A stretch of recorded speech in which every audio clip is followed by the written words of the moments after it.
Hello there, welcome.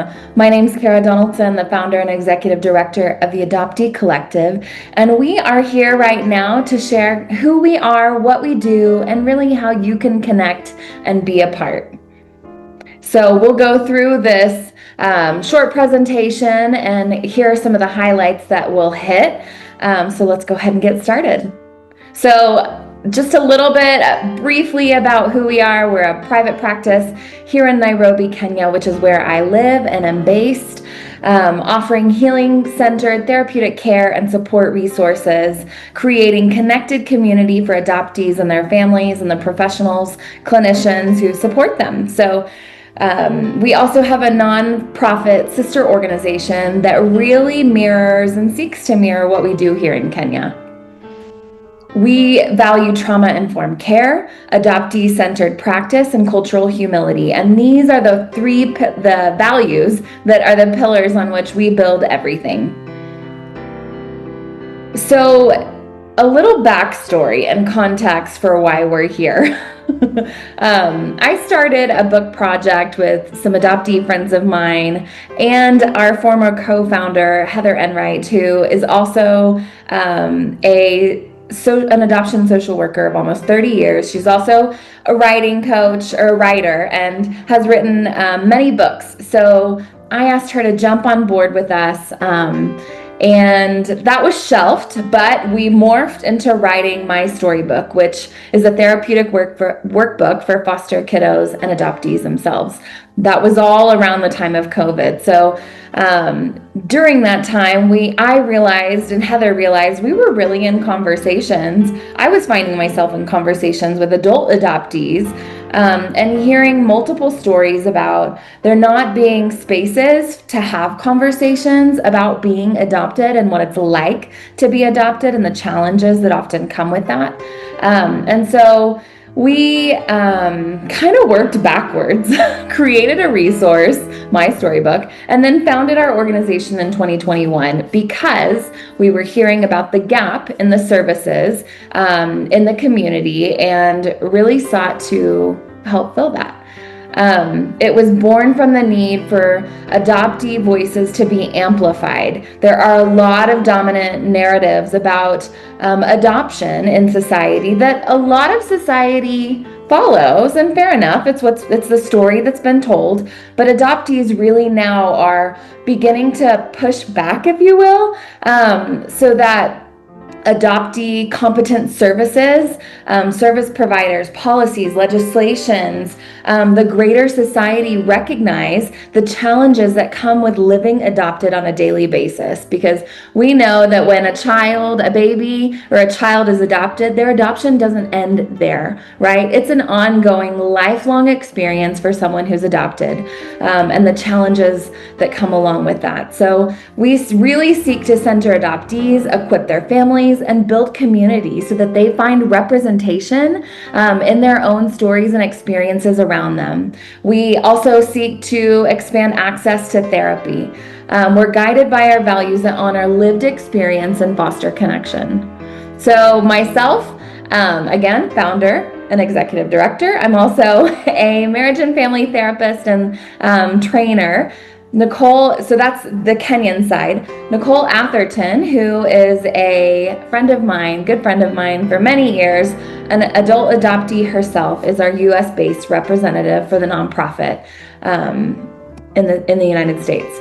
Then for the advisory, we have an advisory board for both guidance, leadership, and expertise, areas of expertise from the people that you see on the screen. So anywhere from people who are clinicians themselves or are really, really business-minded people, lawyers, adoptive parents, adoptees themselves, and that follows on the spectrum too. So kinship, guardianship, foster, and formal adoption. And, if they're clinicians, they've worked with adoptees and adopted families clinically in session.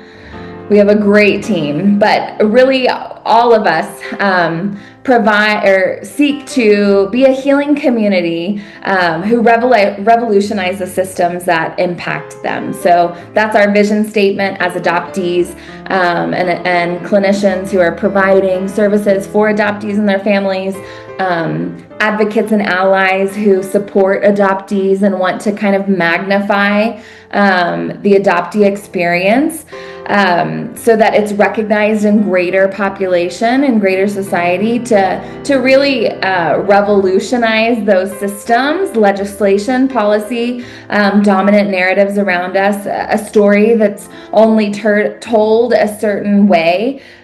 So we want to revolutionize that because that impacts us as adoptees. So our mission statement, we seek to empower adoptees with access to their stories, felt safety and belonging through providing therapy, healing programs, connected community spaces, and supporting adoptive parents and clinicians in practicing adoptee-centered trauma-informed care.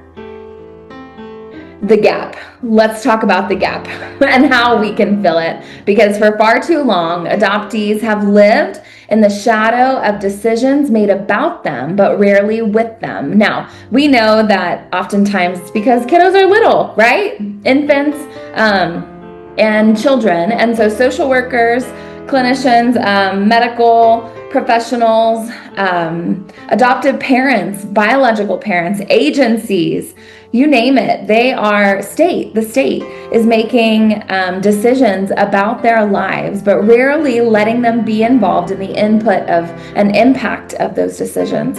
It's adoption as an industry, which a lot of adoptees see adoption as an industry, prioritize decision makers over adoptees, leaving lasting inequality in adoptee civil rights and representation. Now, I know this may sound new to some. It was certainly new to me, probably 5 to 6 years ago, as I came up into this, adoptee competency model, adoptee, in conversations with other adoptees about how adoptees view adoption from an adoptee-centered lens. So, this is a whole other conversation really, but the rights around adoptees, their birth certificates and so on, the process that they have to go through to get those rectified to their original birth certificate is just wild. And state to state, it's different. Federally, it's different. So there are a lot of challenges, but also a lot of really cool advocacy work that some organizations globally are doing right now. There's strengthening support really means acknowledging that there's been past harm because of these gaps, because of prioritizing adoptive parents over the needs of biological families or adoptees. Now, also there's a systematic narrative, a systematic practice at play too. There are so many reasons why this may happen, and so acknowledging that there's past harm while elevating adoptee voices really as essential and expert to informing how adoption practice should go should be baseline, but it's not. So we seek to fill that silence by amplifying adoptee voices, increasing representation, and helping to shift those societal narratives, really from starting with the family clinically in session. So a lot of adoptive parents, as we know, they love their kiddos. They have a heart for their kiddos. They want to see their kiddos succeed. They want to, of course, relate in better connection with their kiddos. And so really helping parents see adoption from an adoptee-centered lens can start to shift the narrative, even at the family level. So through specialized therapy, training, and advocacy, we equip communities to understand adoption through an adoptee-centered lens and help rewrite the story toward truth, belonging, and repair. Our impact, up to date. Because we were established in 2021, we created and distributed My Storybook, which is our therapeutic workbook, again, for foster and adopted kiddos. we have sold and donated over 200 copies of those to individuals, to adoptees, to adoptive parents, to social workers, to churches, to agencies. And alongside that, there's been a curriculum that we developed, but Heather Enright, our former co-founder, developed and led with multiple Texas-based teen therapy groups using my storybook and the curriculum that went with it. So it's really about creating a sense of self-understanding, a sense of compassion for self, a sense of connection with self, and then also being able to kind of record some of those logistical life events with having multiple placements, with having certain medical history, case record information. So it's a great place for people to keep information. We have done TBRI caregiver trainings at churches for staff and adoptive parents. TBRI is trust-based relational intervention, which is a trauma-informed, attachment-based intervention that was designed specifically for foster and adoptive kiddos by the Texas Christian University Karen Purvis Institute of Child Development. So I am a certified or endorsed, practitioner in TBRI, as was Heather, and as are some of our hopefully up-and-coming volunteers as well. So we've also hosted multiple Nairobi-based community meetups for parents, teens, children, and adult adoptees. So some of those were in person, some of those were virtually, and we continue to do so. Those are ongoing. They happen bi-monthly so there's 2 a month really, because each group happens bi-monthly. And then we've been facilitating child play and family therapy sessions in Kenya, as I'm a practitioner. So again, we've got Kenya-based for-profit projects and a Texas-based nonprofit organization that address these gaps in competency post-adoption support in Kenya and Texas for adopted children and their families. Some of those services that we will offer include the HALO program, which is developed by the HALO Project, which we will get into later on. Let's keep going. So those services, just as we talked about, we provide therapy and groups, individual child play, couples and family therapy, psychotherapy and support groups, and also neurofeedback. So I am a neurofeedback practitioner, and I was going to say pending my certification, my global board certification, which is up and coming. But anyways, so we provide these therapy services to families to gain a deeper understanding and validation. We create connected community by providing meetups for adoptees of all ages and adoptive parents.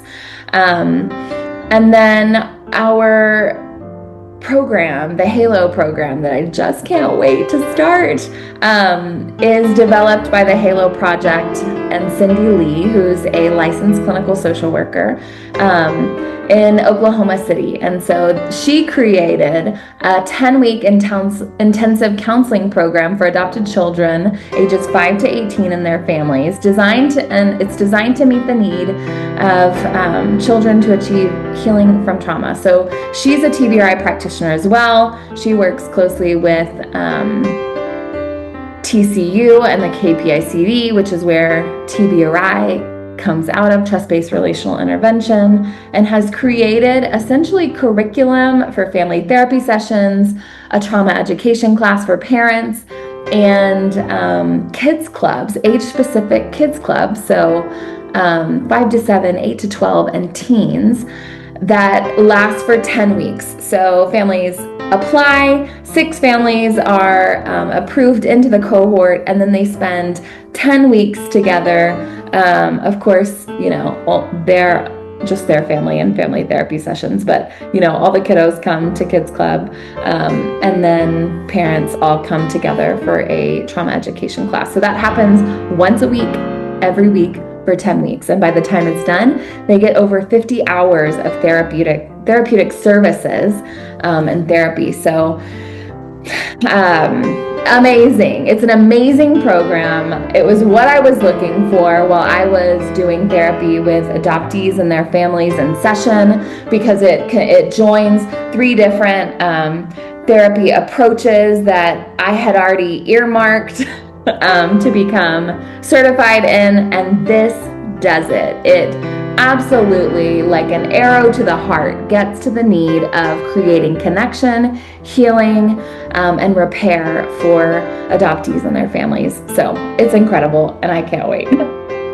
And then our workshops and training. So we know, I know through talking with clinicians, through talking with adoptees about their experiences in therapy with clinicians, and talking with social workers across the globe, that adoptee competency of adoption through the lens of an adoptee is not widely recognized. And so the way that clinicians approach adoptees in therapy is very minimally. And so a general understanding of kind of the global issues that adoptees face, the lifelong issues of permanency, things like loss, grief, rejection, abandonment, mastery and control, intimacy issues, and connection, you name it. There are really 7 that clinicians need to know about. And so my hope is that we would provide training for clinicians to be able to be more competent in working with adoptees and their families in session, because everybody does, but lots of clinicians do. They just may not know how to, so or how best to, really. So yeah, here's what we need. This is my ask. We need seed funding, y'all. We need seed funding for Kenya, seed funding for Texas.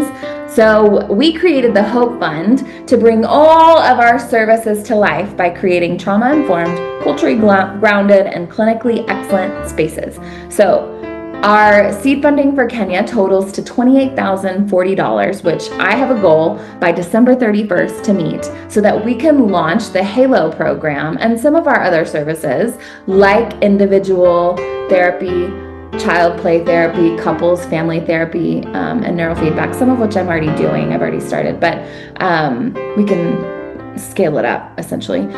So, or do more of it.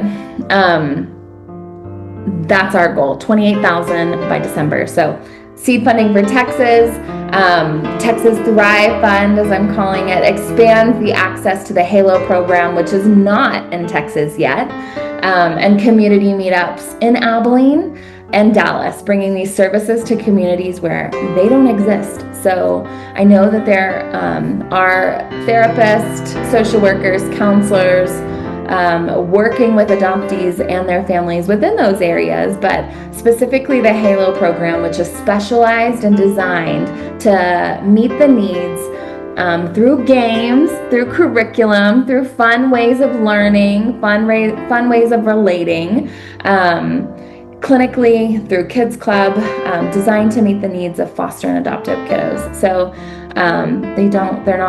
they're not in those areas yet. So we hope to bring those services to those areas. So that is a $16,550 goal, which I have by July 2026, so that we can launch the one HALO program or cohort in September 26th, and then continue onward. So we are building up volunteers to do so, and getting helping volunteers get access to the scholarship training that they need to be able to do the whole HALO program.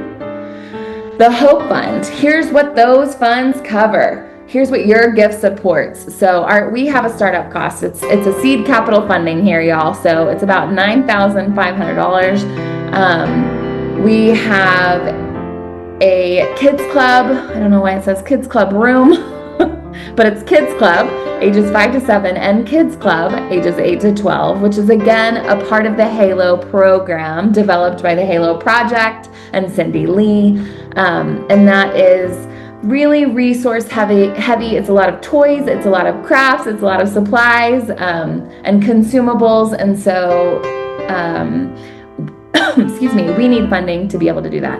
And also to set up the therapy rooms in the practice. So I just moved into a multi-purpose space, and on site there is a side apartment with 4 different rooms, a kitchenette, and a washroom.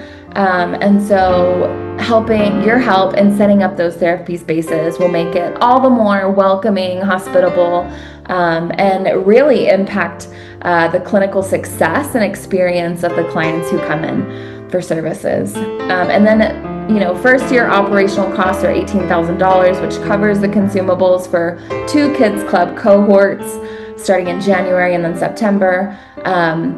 Each kids club has 6 Halo buddies is what they're called. So 6 safe adults who apply, they fill out an application, they provide references, they go through a background check, as does the safety admin. So that's 7 people plus me who are facilitating and running kids club on a weekly basis. So each Halo buddy is assigned to a child, and the whole point of the Halo buddy is to help each kiddo really walk through the kids club that night, help them with games, facilitation of the games, and help regulate if kiddos get dysregulated during kids club. So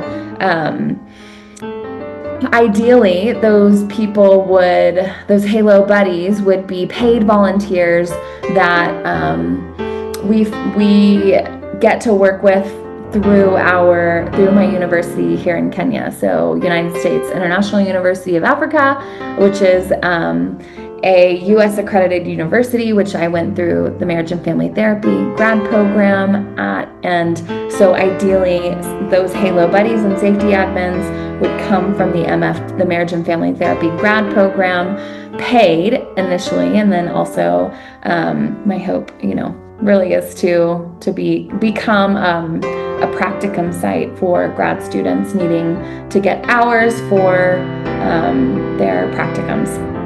So that covers the cost of 10 weeks of 7 people 2 times within the year. So it does add up. And then we've got accounting and tax compliance, software and technology, professional insurances, and the upkeep of the practice. And then the Texas Thrive Fund. Here's what your gift supports in Texas. So it's $16,000 of startup costs. Kids clubs again, 2 kids clubs, consumables, Halo program facilitators. So ideally those people would be also paid volunteers. The trauma education class, supplies, which are folders, craft supplies, pens, etc. Our marketing and communications for families to find our services.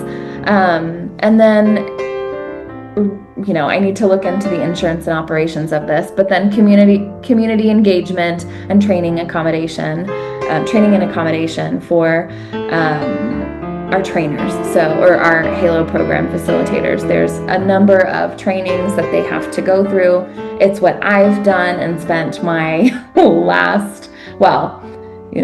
it's been over time, but little pockets here and there over the last 5 years, accumulating. And so becoming a TBRI practitioner, trust-based relational intervention, going to Oklahoma City for Halo program curriculum training, so an accommodation for being in Oklahoma City. So it also can add up, but the benefits will be endless.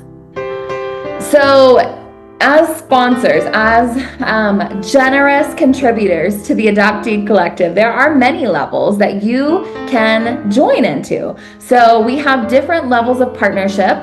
Our awareness sponsors receive certain benefits based on their giving level, as does our ally, belonging, wholeness, and legacy sponsors. So all of these have specific benefits of how you're recognized, how you're included, what communications you receive, and some of the impact that you get to learn about because of your giving level. So prayerfully consider becoming a belonging sponsor today, even while you watch this. So here's how you can give right now. Get out your phone, take it out.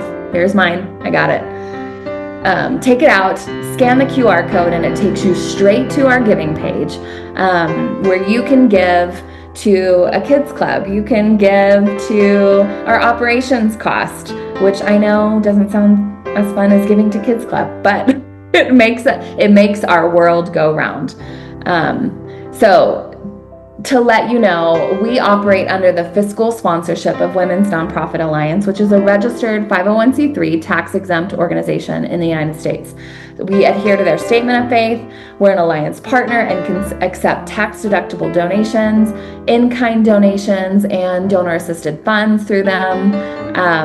Your donation would appear on your bank statement as Women's Nonprofit Alliance, but it goes directly to us, the Adoptee Collective. We're also, because we're an alliance partner under their fiscal sponsorship, we get the standards of ECFA and GuideStar for financial oversight and transparency.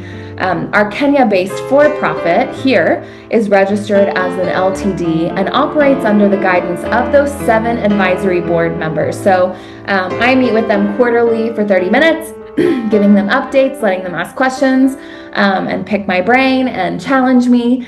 So, and I also meet with a growth guide for donor engagement and fundraising help, business development. So there are many ways that we are staying accountable.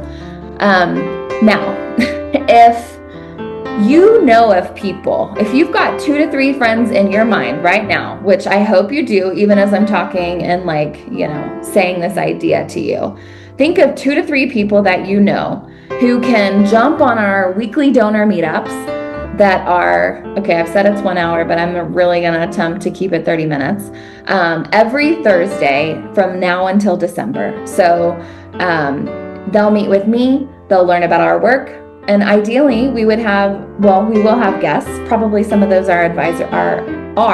will be our advisory board members, our nonprofit representative, and others. So these 2 times, 10 a.m.